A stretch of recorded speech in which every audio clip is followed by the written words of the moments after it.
Et dans cet épisode, je reçois François Bourgoin, un marchand de biens et investisseur immobilier. Avec lui, dans le podcast, on va voir comment trouver des affaires rentables avec son réseau physique et digital. Un parcours très inspirant où il nous prouve une fois de plus que dans l'immobilier, tout est possible quand on s'en donne les moyens. On se retrouve à la fin de l'épisode. Bon visionnage.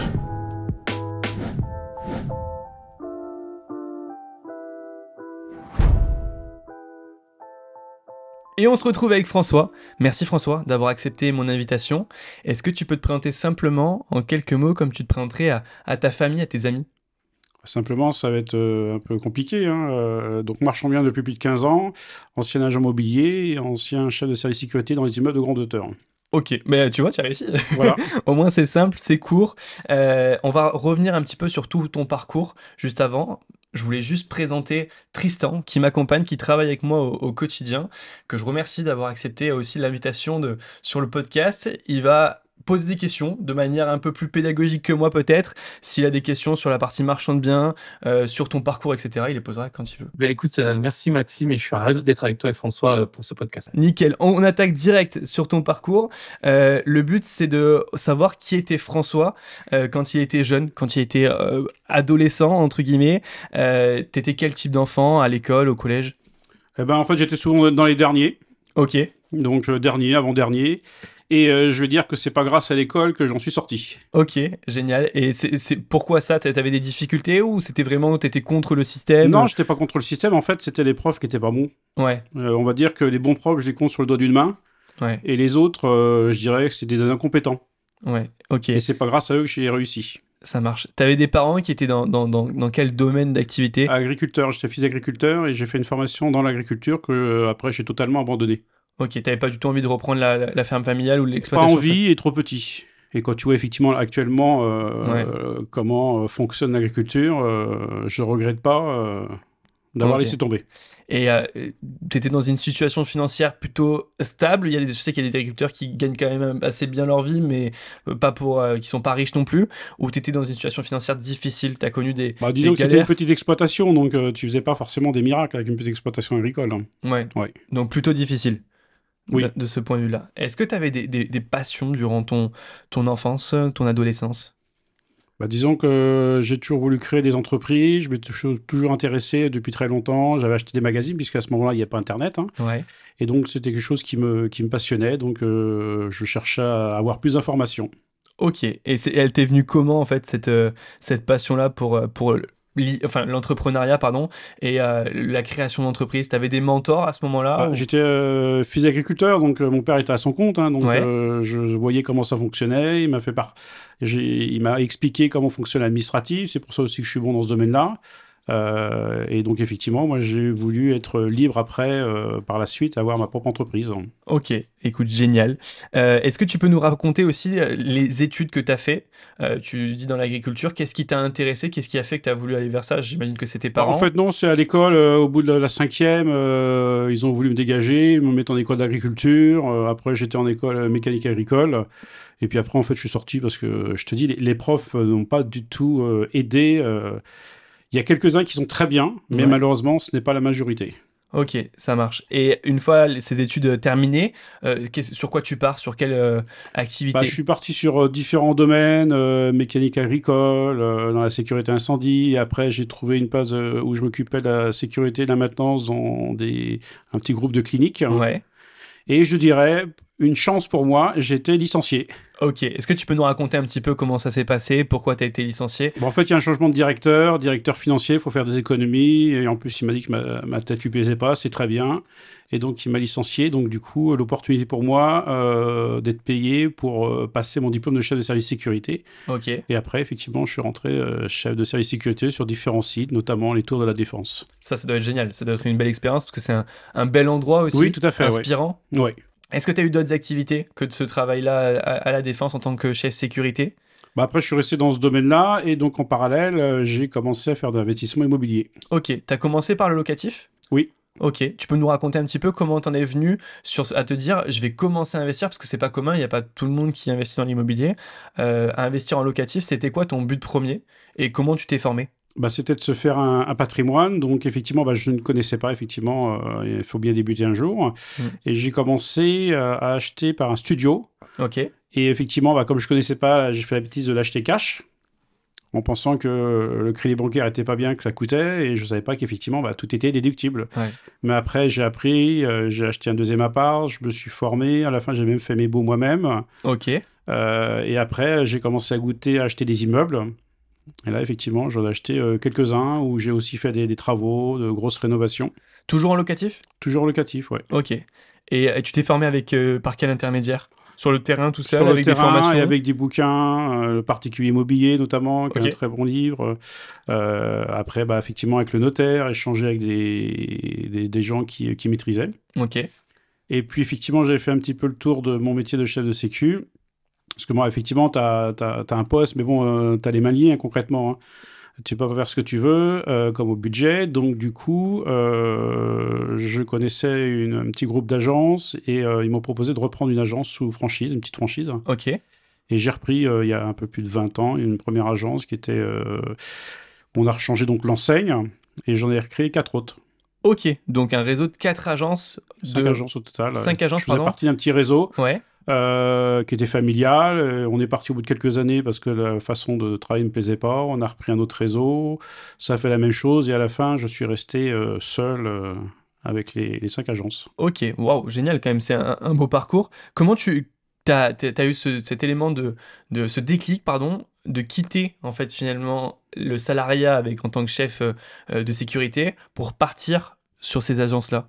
C'était pour créer mon entreprise, être autonome et faire un petit peu à ma façon, en fait. Être libre. Voilà, Être libre de ton temps. Pas Ok. libre à 100%, mais voilà. Ouais. Oui, forcément, on a toujours quelqu'un, on a toujours un patron. On est encore plus libre un peu dans le marchand de biens. Ouais. On va en parler juste après.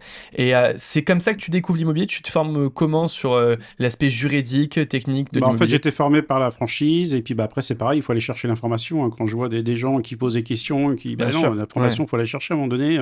Faut pas attendre dans son canapé que ça arrive tout seul. Là. Ah, c'est clair. Donc moi, je vais chercher. Et après, en 2008, avec la crise, j'en ai fermé 4 agences et j'en ai gardé. Et la dernière, j'ai revendu à mon responsable d'agence il y a un peu plus de 8 ans.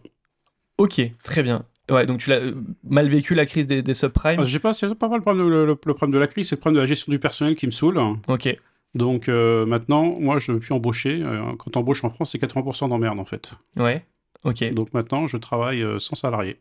Et tu penses pas que l'effet de levier humain peut être intéressant quand tu développes une boîte? Non, franchement, j'ai eu aussi un restaurant, on a eu des salariés, tout ça, et franchement, non. À chaque fois, c'était une problème de gestion de management oui, ou donc c'était difficile? moi, c'est hors de question maintenant d'embaucher. Ok. Et à quoi ça sert? Après, tu vas faire une grosse boîte, tu vas avoir des emmerdes, tu vas payer plus d'impôts. Moi, je travaille tout seul avec mon épouse et surtout ne plus embaucher. Ok, bah écoute, c'est une bonne volonté, on va en parler un petit peu après sur l'aspect marchand de biens. Si on revient sur l'aspect agence, est-ce que ça t'a permis de travailler et de connaître un petit peu le monde du marchand de biens? Est-ce que tu as travaillé pour des marchands? Comment t'en Bien es sûr. venu? Déjà, la franchise faisait aussi du marchand. J'ai rencontré des marchands, ça permet de voir comment ils travaillaient. C'est pareil, je vais chercher l'information. Et après, j'ai commencé, pendant que j'avais les agences, à lancer aussi du marchand pour récupérer notamment de l'exclu pour les agences. Ouais. Et effectivement, c'est comme ça que j'ai mis le pied à l'étrier pour le métier de marchand de biens. Ok, donc ton agence en fait commercialisait tes biens que tu Tout à avais fait, oui. toi-même fait en marchand. Si on passe maintenant sur la partie marchand de biens, ça fait combien de temps que tu es marchand? Quel type d'opération tu réalises? Ça fait un peu plus de 15 ans que je fais du marchand et un peu plus de 8 ans où je suis à 100%, même 200% dans le marchand de biens. Ok, donc en gros que tu vis de ça, que tu vis de cette activité-là. Oui, largement, oui, tout à fait. Ok. Oui. Quel type d'opération du coup tu réalises? Moi, je suis plutôt généraliste, donc je fais un petit peu de tout pour différentes raisons. Je peux faire la division foncière, la division de bâti, Ouais. la mise en copropriété, du découpage d'usines. Donc, je suis vraiment très généraliste. Les biens atypiques, hein, j'ai déjà acheté des lots de garde-barrière à la SNCF, par exemple. Mhm.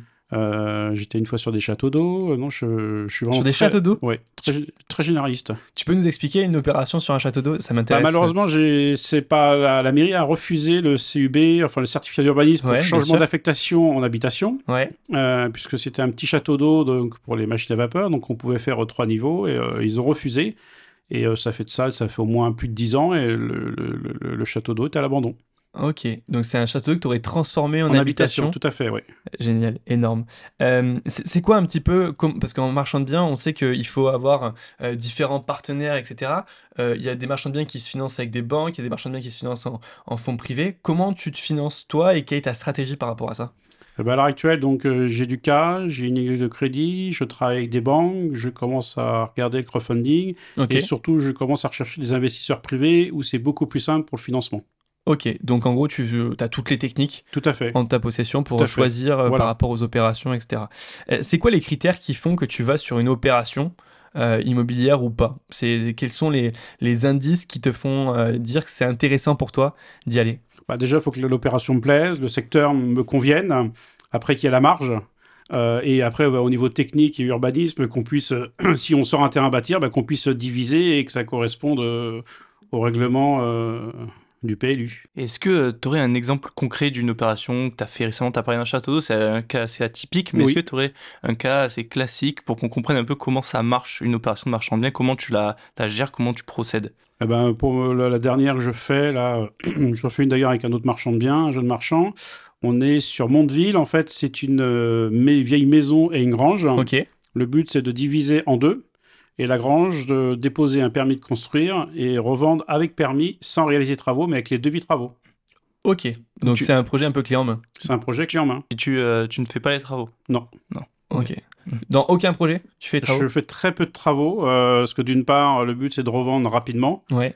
Il faut savoir, quand on est professionnel, tu engages ta responsabilité, donc il faut trouver les bonnes entreprises. Je fais quand même quelques travaux, mais le but aussi, c'est d'aller vite et d'enchaîner les opérations. Et l'avantage de ne pas faire de travaux aussi, c'est pour les auditeurs qui ne connaissent pas l'aspect marchand de biens, c'est aussi de pouvoir pré-commercialiser les Tout à biens, fait. parce que quand on fait les travaux, ben, il faut pouvoir faire les travaux et après vendre, donc on n'est pas sûr forcément que d'être dans les clous du marché, etc. Par contre, même si on analyse le marché, et évidemment qu'on ne s'aventure pas sur un projet où on ne sait pas que ça peut quand même être cohérent en termes de prix, mais la pré-commercialisation nous permet directement de trouver les acquéreurs des terrains avant même d'avoir acheté. Bah, c'est le but, hein. Moi, des fois, j'achète à 9 h et à 10 h, je vends le bâti. Ok, ça c'est intéressant quand même. Oui, Ça c'est intéressant parce qu'après, c'est vrai que sur les terrains bâtis, il y a des délais un peu plus longs d'urbanisme, oui, mais le bâti, tu peux revendre directement. tout à fait. Si tu as un bon délai de précommercialisation, Hmm. là, en général, moi, c'est entre 8 et 11 mois, donc ça te permet de pouvoir revendre le bâti avant. Ok, ça marche. Est-ce que tu peux nous donner un cas, parce qu'on parle souvent de réussite dans les podcasts et j'aime beaucoup ça, mais j'aime aussi les cas où ça a été un échec pour toi, une opération qui a été vraiment, et je suis sûr qu'il y en a des dizaines, mais une opération qui a été vraiment un échec. Le but c'est que tu nous dises pourquoi ça a été un échec et comment tu as rebondi surtout sur cet échec-là. Bon, moi, je dis pas que c'est un gros échec, mais la première opération, en fait, hein. Ok, Donc j'avais l'agence, enfin j'avais les agences à ce moment-là. Je vais voir la mairesse. En fait, il y avait un corps de ferme. Le vendeur garde la maison. Et il y avait un ensemble de granges. On pouvait diviser en deux. Donc je vais voir pour déposer le permis, faire de l'eau. Elle me dit oui, je dépose les permis, un refus de permis. On retourne à la mairie. Ah ben non, je préfère une porte en bois, machin, ceci, cela. Alors on s'exécute. Et refus de permis encore. Donc je retourne à la mairie. Et là, elle nous dit ah bah en fait, on veut pas d'opération. Bah, on aurait dit dès le départ, on aurait gagné du temps. bah c'est clair. Ouais. Mais effectivement, bah là, il y avait quand même des frais de jemet, d'archi. Bah, le fait pour me retourner, comme j'avais l'agence, donc du coup, j'ai récupéré en un seul lot le bien à la commercialisation, ce qui fait que, bah, avec la com, j'ai pu me rembourser les différents frais et avoir ma com aussi dessus. Ok, et t'as réussi à le vendre plus cher que ce que tu l'avais acheté ou Bah, je l'ai pas acheté du non, tout. tu l'as pas acheté, Je l'ai tu pas l'as juste acheté puisque revendu. j'avais un refus de permis, Ok. mais j'ai récupéré en mandat de vente La maison. au niveau du vendeur, et ce qui fait que ça m'a permis de récupérer mes frais de géomètre. C'est pas mal. C'est Voilà. pas mal quand même. Au moins, Voilà. t'as même pas perdu d'argent sur, Tout à fait. sur ça, parce que c'est vrai que quand on a des refus d'urbanisme et que le projet ne va pas au bout, forcément, on a quand même des pertes financières sur les frais qui sont Ouais. engagés. Donc, c'est pour ça qu'ok. Et du coup, j'ai envie de dire, parce que l'histoire que t'en tires, c'est que t'aurais dû contacter la mairie plus tôt et savoir vraiment si vous Ouais, voulez j'ai le été projet. voir la mairie, mais bon, Et au on début, est ils ont tombé, dit oui. oui, ils ont dit oui. Ouais, bon, il Et n'y a c'est pas quoi, trop là de leçons à tirer, quoi. C'est quoi la raison qui fait qu'ils veulent pas d'opération sur ce C'est projet? la mairesse qui était là, qui voulait pas développer sa commune, tout simplement. Ah. Ok. C'est le problème c'est des mairies qui particulier, ça. veulent pas Ouais. se développer des fois. Ouais. Est-ce que c'est quoi la vision que tu as sur le métier de marchand de biens? C'est souvent mal vu, marchand de biens. Oui, parce que bah, les gens pensent que tu gagnes de l'argent sans rien faire et en volant les gens. Ouais. Tout à fait. Mais non, c'est un métier comme tout métier. Il faut se former, il faut apprendre. Et il y a des risques importants. C'est ce que je dis aux vendeurs. Il y a un transfert de risque. J'achète votre bien, il y a un transfert de risque, ça a un coût. Ok. Voilà. C'est comme ça que tu le justifies auprès Tout à des fait, vendeurs ouais. et des Ouais. partenaires qui le voient aussi. Est-ce que dans l'immobilier, là, tu parles de marchand de biens, tu as Oui. fait que du marchand de biens ou tu fais d'autres projets immobiliers autres que du marchand de biens Actuellement, aujourd'hui Actuellement. que du marchand de biens. Que du marchand de biens. Que Tu as du toujours marchand. fait que du marchand de biens Maintenant, je fais que du marchand Là, de biens. maintenant Oui. Ouais. Mm. Tu as totalement passé. Et je fais différents types de biens dans différents Ouais. secteurs géographiques. Pas de locatif. Si, j'ai toujours un peu de locatif. Ouais. Ouais, tout à fait, oui. Ok. Et le locatif, t'embêtes? T'as envie de t'en séparer Je pour. me sépare de tout ce qui est habitation. Ok. Loi 89, parce que c'est aussi casse-pied. Ouais. Et donc, je supprime ça aussi. Donc tu garderas les locaux commerciaux Voilà, tout à et fait. tout ce qui est bureau, Voilà. locaux commerciaux. Ouais. Ok, très bien. T'es aussi assez influent sur les réseaux sociaux. On en a Oui. un peu parlé avant le podcast et c'est vrai que c'est assez marrant parce que on n'a pas l'habitude d'avoir des promoteurs, des marchands de biens qui soient influents sur les réseaux sociaux, surtout pour ceux qui ont un peu de bagage. Pourquoi tu as décidé de te lancer sur ces réseaux-là? Parce que Facebook, les réseaux LinkedIn. sociaux me ramènent des partenaires, des nouveaux partenaires, puisque moi, le but, c'est de toucher les agents immobiliers et effectivement qu'ils me contactent pour après pouvoir travailler avec moi. Et pour ça, il faut montrer patte blanche. Donc, je montre comment je travaille et je suis transparent sur ce que je fais. Ok. Qu'est-ce que tu racontes sur les réseaux sociaux? Je présente les affaires que j'ai réalisées en expliquant ce que je fais. Je mets un petit peu du technique. Une fois, j'ai fait un article sur le certificat d'urbanisme. J'essaie un petit peu d'amener aussi un petit peu de support technique. J'explique où je vais à droite à gauche. Comme ça, les gens aussi voient que je suis mobile. Ok. Et donc, d'apporter aussi de l'information. Ouais. Et est-ce que tu as des opérations qui te sont venues grâce aux réseaux sociaux? Facilement, entre guillemets, on t'a contacté dans la journée, c'était une bonne opération. Comment tu filtres ces informations-là? Tout à fait. C'est à peu près un peu plus de 35% de mes affaires qui arrivent par les réseaux sociaux. 35%, Ouais. c'est énorme. On Ouais. se rend pas compte, mais 35%, waouh. Alors, il faut Ok. trier, 95% vont automatiquement à la poubelle. Ok, donc tu as quand même un gros temps de Il y a travail, d'analyse. ça va très vite. Ouais, Ça va très vite. ok. Le but, c'est pas perdre de temps, optimiser son temps, donc je le vois tout de suite.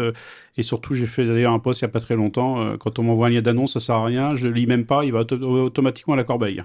Ah ouais, donc toi, il faut que tu aies un dossier qui Il soit faut un assez minimum. incomplet. Quand on te propose un truc à 1 million d'euros avec juste un lien d'annonce, comme je dis, je suis pas magicien, j'ai pas des rayons X, et j'ai pas envie de perdre de temps avec des incompétents. Ok, ça marche. Comment ils le voient, ces agents immobiliers avec qui tu travailles? Le fait que tu sois assez clivant sur les réseaux sociaux et en physique, là, sur un podcast, tu le dis aussi. Je ne veux pas travailler avec tous les agents immobiliers qui sont incompétents. Comment ils le prennent? Est-ce qu'ils sont un peu... Moi, je travaille avec des surpris? pros. Il y a certains, ça fait plus de 15 ans que je bosse avec eux. Ok, Effectivement, les incompétents, j'en veux pas. Et au contraire, qu'ils me contactent pas, je gagne du temps. ouais. Donc, pour ça, je préfère bien essayer envoyer les messages. Les incompétents, restez où vous êtes et me contactez pas, on gagnera du temps, tous. Ok. Qu'est-ce qui t'apporte le plus, entre guillemets, d'affaires aujourd'hui? C'est les réseaux sociaux que LinkedIn, Instagram? Est-ce que c'est le physique? Est-ce que c'est ton réseau? Est-ce que c'est les annonces que tu vas regarder? LinkedIn, Facebook, après le relationnel où je vais à différentes soirées, Ouais.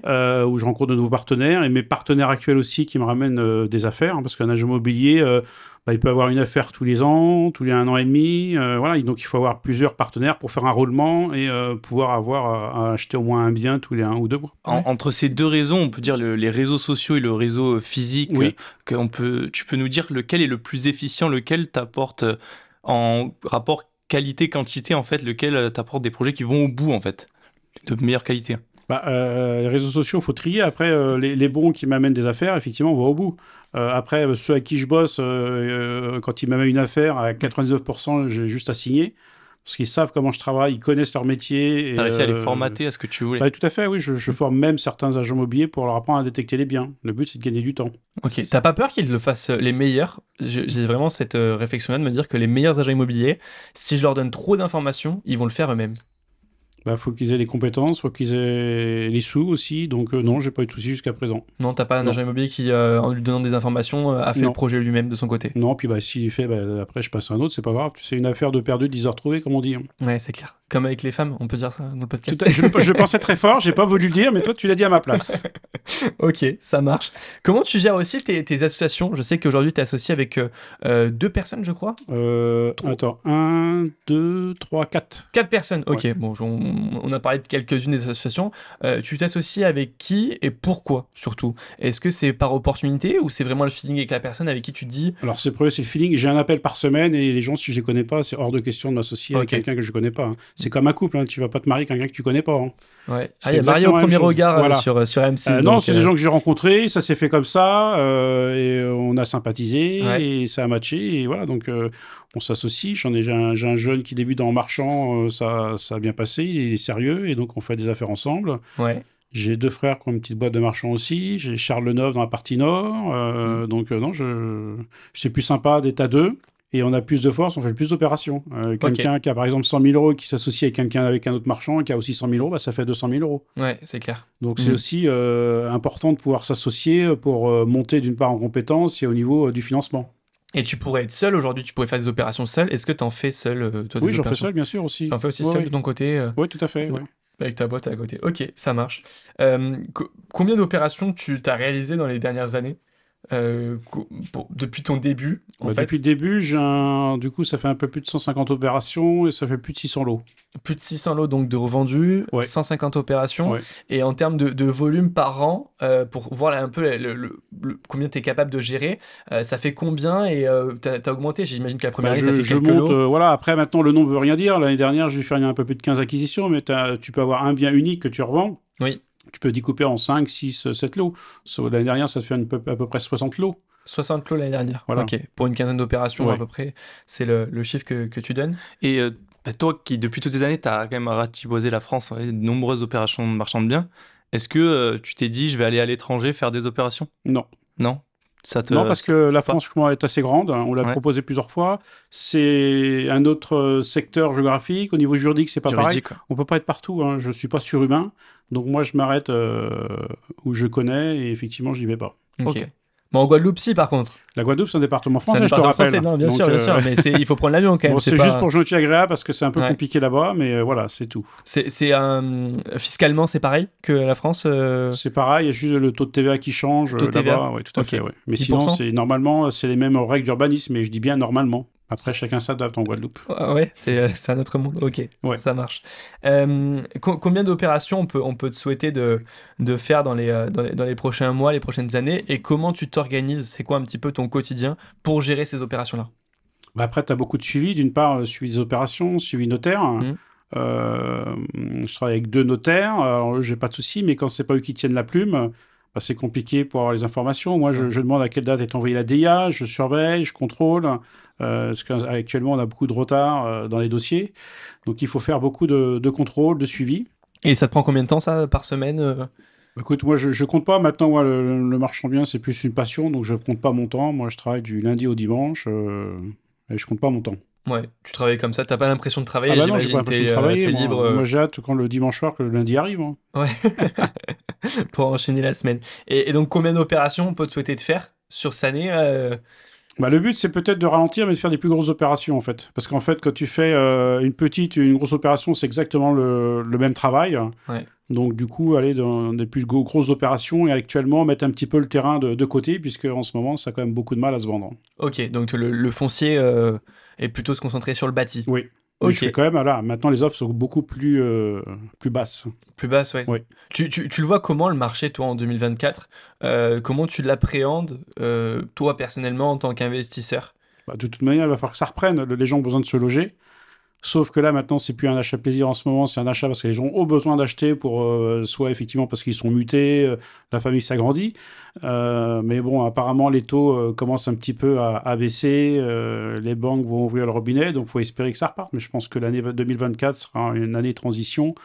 Il faut espérer qu'en 2025, on reprenne un peu dans le positif. Ouais, que ça reparte un peu mieux. Oui. Tu t'es adapté, toi, à la situation de 2023? La situation qui était assez difficile, honnêtement, pour tous les professionnels de l'immobilier. Et comment t'as fait pour t'adapter à cette situation-là? D'adapter, c'est simple, hein, tu baisses les prix pour vendre. Hein. J'ai vendu quand même pas mal, mais effectivement, il a fallu négocier, donc il vaut mieux, comme je dis, se couper la main que se couper le bras. Ok, donc t'as bien baissé tes prix Oui. de vente. Oui, le but c'était de sortir le maximum et récupérer du cash. Ok, Ouais. et t'as pu renégocier aussi certains compromis, certaines J'ai déjà opérations? renégocié, oui, tout à fait. Ouais. Ouais, ça Ouais. s'est plutôt bien passé. Les vendeurs ont été compréhensifs, entre guillemets, de ça. J'étais sur un chef d'entreprise qui avait besoin de l'argent et qui a bien compris que si j'achetais pas, et même si vous voulez aller au tribunal, c'était 2 ans. Mhm. Donc il a préféré effectivement qu'on négocie à la baisse. Ok, parce que donc ce cas-là, j'imagine, t'avais pas de conditions de. Non. T'avais aucune condition? Ah bah tu peux nous expliquer et détailler un petit peu le processus de comment t'as fait la C'est négo? simple, hein, c'était un bien que j'avais trouvé, un ensemble de 3 maisons, et j'ai un petit peu secoué la négociatrice Ok, pour lui dire qu'il va falloir baisser. Elle m'a dit c'est pas possible. Bah, j'ai dit sinon j'achète pas. Elle m'a dit vous n'avez pas le droit. Bah, je dis moi le droit je le prends. Donc j'ai un petit peu secoué et donc elle a renégocié le prix. ok. C'est impressionnant parce que c'est vrai que quand on n'a aucune condition suspensive, si ce n'est à la condition d'urbanisme que j'imagine tu avais Oui, eu, tout tu à avais fait. obtenu, donc en plus tu pouvais pas sortir avec Tout ça. à fait, oui. Et c'est quoi en fait qui t'a fait renégocier? C'est que les prix de commercialisation n'étaient pas bons? Bah, en T'es fait, plus bon? ça baissait, donc forcément, c'était plus compliqué. Donc, moi, j'hésite pas, effectivement. Il y a déjà des biens que je n'ai pas achetés, en fait, parce que l'agence n'arrive pas à vendre et c'est gouré dans les prix. Ok, ça marche. C'est gouré dans les prix de revente. Oui. Ok. Tu checkes quand même toi derrière après les Oui, prix je de vente? regarde, Ouais. hein, effectivement. Bon, après, ça paraissait correct. J'étais un corps de ferme sur Pithiviers, je faisais 3 lots. Ouais. Et l'agence me dit, bah, faut baisser les prix. Bah, j'ai dit, d'accord, bah, on va baisser le prix de revente. Enfin, le Ouais. prix d'acquisition. On me dit, allez, les vendeurs veulent pas. Bah, j'ai dit, dans ces cas-là, vous débrouillez, mais j'achète pas. Ok. J'ai pas acheté. Et je sais pas comment ça s'est passé pour eux, mais j'ai jamais eu de nouvelles. Ça marche. Et dans toutes tes opérations, est-ce que tu en as une dont tu veux nous parler aussi, où tu as eu un aspect vraiment plutôt positif dans la relation avec les vendeurs, avec les acquéreurs, avec tout le monde dont tu veux Bah, nous j'avais un corps planter? de ferme, là. Je l'avais trouvé par hasard. Je vais Mhm. rarement à la pêche. Mais on m'avait proposé un petit corps de ferme dans un village à côté. Et donc, du coup, bah, je vais vérifier un petit peu ce qui se vend dans le coin. Et je tombe sur ce beau corps de ferme, tout en longueur. Donc, des coupes tout à fait faciles, des particuliers qui vendaient. Donc, je vais le visiter. Donc, c'était top. Et en plus, les gens me disent on a un certificat d'urbanisme opérationnel qui valide le changement d'affectation des granges d'habitation. J'étais très étonné pour des particuliers. Ouais, qu'ils aient fait ça, c'est bizarre, ouais. Ouais. Bah, en Tant fait, mieux. quand ils m'ont envoyé le CU, quand j'ai vu le nom, c'est un marchand bien qui était dessus, en fait, Ok. qui est infréquentable, et que je connais d'ailleurs, et qui avait bloqué les gens pendant 9 mois. Et comme il n'y a pas d'argent pour acheter, ben, il s'est retiré. Du coup, bah, moi, il fallait que je demande la même chose. Donc, ça fait vraiment que je monte pas de blanche au propriétaire. Et en fait, ça s'est super bien passé. Puisqu'à la fin, quand on a signé l'acte définitif, ils nous ont invités à prendre l'apéritif chez eux.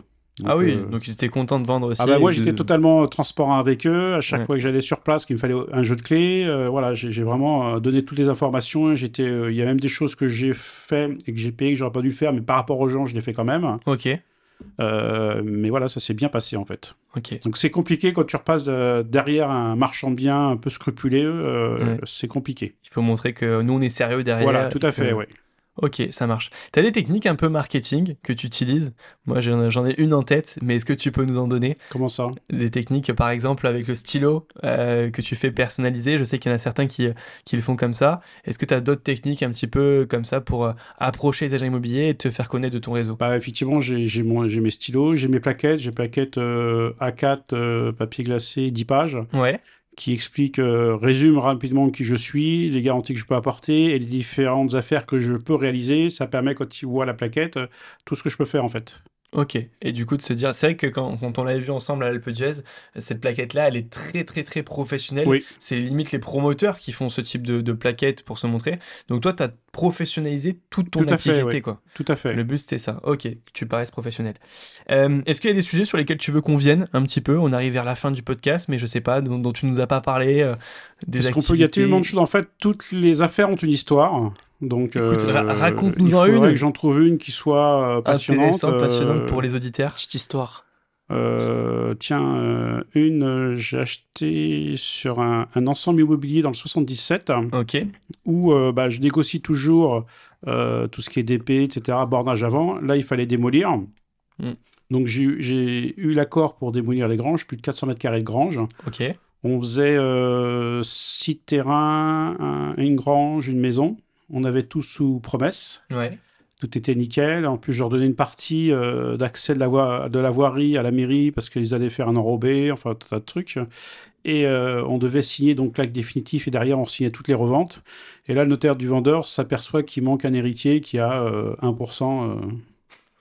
Et oh ça là fait là, 2 ans. On n'a pas pu signer, on a perdu tous nos acquéreurs. Et là, ça doit apparemment arriver au terme parce que ils ont été en justice, etc. Donc, du coup, j'ai 40 000 € qui sont bloqués. Et quand ça va revenir, effectivement, il va falloir rechercher de nouveaux acquéreurs. Sauf que moi, je vais renégocier le prix. Ah ben forcément, puisque Voilà. en 2 ans, le marché a quand même Tout à bien fait, bougé, quoi. c'est Donc, clair. il y a de quoi justifier. Et puis toi, t'es Ouais. pas responsable du fait qu'il y en ait un qu'il a fallu chercher pendant combien de temps. Tout à Mais fait. il voulait bloquer la vente, lui? Oui, parce qu'en fait, c'est une question de Il était succession. Comment? Il était introuvable ou il Non, voulait il était bloquer? trop. Mais alors, je sais pas pourquoi le notaire, voilà, il a oublié. Sauf que moi, j'ai eu au téléphone et c'est des histoires de famille. Oui, Oui. mais bon, par rapport aux autres, il m'a dit non, mais monsieur, il y a pas de souci. Je signe, vous me faites un chèque. Mm. J'ai dit monsieur, vous n'aurez pas de chèque et vous signerez quoi qu'il en soit. Mm. Et donc, ça devrait se démêler courant premier trimestre 2024. Ok, bon, bah, c'est pas mal. Ouais. Une autre affaire, un truc intéressant. Eh bien, encore une autre qui est toute fraîche, proche de Limours, je suis sur un ensemble immobilier, une belle maison où je fais 6 appartements. Donc là, en fait, il a fallu faire une DP parce que le vendeur veut garder un terrain, donc c'était prévu que je la fasse à notre charge. On a fait aussi une DP changement d'usage du garage pour le passer en habitation. Très bien. Et le charmant voisin, qui est là que 15 jours dans l'année, puisqu'il est à l'étranger, a attaqué la DP. Et en fait, son courrier n'a ni queue ni tête, puisqu'en fait, à la fin, il nous parle de tout à l'égout, parce qu'effectivement, le tout à l'égout de la maison passe dans son terrain. Et donc, en fait, ce qu'il veut, c'est qu'on se remette sur tout à l'égout sur la rue, mais ce qu'on comptait faire déjà, parce que là, en mettant 6 familles, ça n'aurait pas fonctionné, moi, je vais pas avoir de problème. Mais il nous casse les pieds, sauf qu'on a joué un petit peu avec lui, et là, il a perdu, parce que les délais de recours sont passés. Ok, donc du coup, maintenant, j'ai il peut pas- l'attestation de non-recours, et voilà. Donc, c'est moi qui vais jouer avec lui maintenant. Ah, c'est comme ça, avec les Ouais. recours au tiers, etc. Ouais. Souvent, ils sont un peu injustifiés. Ben, et souvent ça, hein, et c'est c'est juste pour embêter, ça Ouais. fait perdre du temps, de l'énergie surtout tout à aussi. fait, oui. Et c'est assez compliqué. Ok, et ben écoute, super intéressant en tout cas pour tout ton parcours, toutes ces histoires. Merci François. Merci J'ai- Maxime de ton invitation. 2 dernières questions, juste pour clôturer Oui. le podcast. Est-ce que tu aurais un conseil à donner à un entrepreneur qui nous écoute aujourd'hui? Un conseil qui n'a pas forcément un rapport avec l'immobilier ni le marchand de biens, mais plutôt l'entrepreneuriat. Un conseil qui, toi, t'a impacté dans tes débuts, soit pour les agences, soit en tant que marchand de biens. Bah, dès que tu es entrepreneur, de toute manière, il faut se former. Il faut se former à la gestion d'entreprise, que tu fasses n'importe quel métier, la gestion d'entreprise est identique pour tous les métiers à peu près. Exactement. Et Ouais. si tu sais pas gérer l'entreprise, bah, effectivement, tu peux aller à la catastrophe. Il y en a qui sont très bons dans leur métier, qui ne sont pas bons gestionnaires, et malheureusement, ils coulent à cause de ça. Ouais. Et qui font La pas gestion est attention. primordiale. Même si on est bon dans son travail, il faut être aussi bon dans la gestion d'entreprise. Écoute, très bon conseil. Je l'avais pas eu sur le podcast, donc Merci. et il est important. Je suis d'accord avec toi. Où est-ce qu'on peut te contacter si on veut échanger avec toi, si on a des affaires à t'apporter ou qu'on veut échanger Eh ben, sur un en fait, petit je suis marchand? sur les réseaux. Il suffit de mettre luxio.fr. On va tomber sur mon site internet. Je suis sur LinkedIn, Luxio Marchand de Biens. Sur Facebook, Luxio Marchand de Biens. J'ai une page YouTube aussi. Et je suis même sur TikTok Écoute, et Instagram. Eh ben, même sur TikTok, ouais. Oui. Sur TikTok, t'as des affaires qui arrivent ou pas encore? 2-3 contacts, mais voilà, après, c'est un début. Hein. On peut Ouais. pas. Il faut être partout pour après. Effectivement, il faut ratisser large pour que les choses arrivent. Hein. Ah, c'est marrant parce que TikTok pour moi ça aurait été que des jeunes, franchement. Et, Ouais, mais les jeunes, ils vont travailler, ils vont vont évoluer. commencer, ouais, donc, ouais. je pense que dans les années à venir, TikTok va monter. Écoute, une belle vision en tout cas. Voilà. Merci François. Merci beaucoup. J'espère que l'interview vous a plu. N'hésitez pas à vous abonner à la chaîne YouTube, à partager, à commenter. Et on se retrouve mercredi prochain à 10h pour un nouvel épisode.